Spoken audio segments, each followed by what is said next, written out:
I thought my boyfriend was just really good at planning dates. It turns out our entire 3-month relationship was being crowdsourced by a live stream. Hi guys, if you think you've had a bad dating experience, strap in, because the way I found out I wasn't in a relationship but actually the star of my own reality show will make you want to throw your phone in the sea.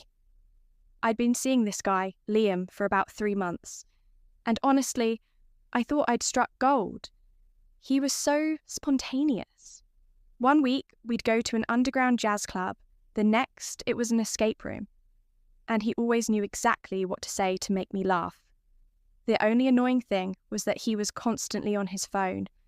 He'd always prop it up on the table facing us. If I asked, he'd say he was waiting for an urgent work email or checking in on his sick nan. I just thought he was busy. Fast forward to our 3-month anniversary. We're at this really nice, dimly lit Italian place. He props the phone up against the flowers, as usual, and then pops to the loo. He left it unlocked. I didn't mean to snoop, but the screen was going absolutely mental with notifications. I leaned over to put it face down, and that's when I saw it. It wasn't a group chat. It was a live stream, with thousands of viewers. I just stared at it. The chat was scrolling so fast. Liam's gone to the toilet. Spam W in the chat. Then I noticed a poll at the top of the screen. It said, what should Liam do next? A. Hold her hand. B. Start an argument about her chewing. I scrolled up through the chat history and my stomach just dropped. Our entire relationship suddenly made perfect sense.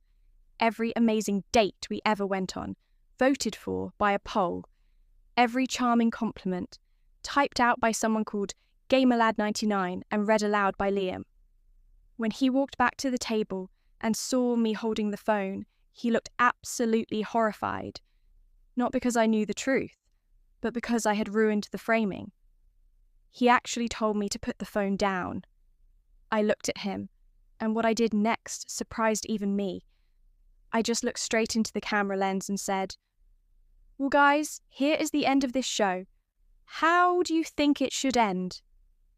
The comments were coming in so fast. Liam panicked and tried to grab the phone out of my hand. I stepped back, looked right at him and said, you've had your fun. Now I get to choose how it ends, and it looks like we have a winner.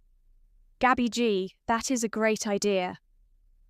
I turned the phone around so he could see exactly what I was going to do. I grabbed my glass of red wine and threw it right in his face. Then I picked up his entire plate of carbonara and placed it squarely on his head. I looked back at the screen, said, bye, guys, and placed his phone right back into his hand. Then I got my coat and walked out. I didn't say another word and I didn't look back. So, yeah, that happened. If your date treats your relationship like content, run. Have you ever dated someone who couldn't put their phone away? Let me know the worst thing they did in the comments. Make sure you hit subscribe and I'll see you in the next one.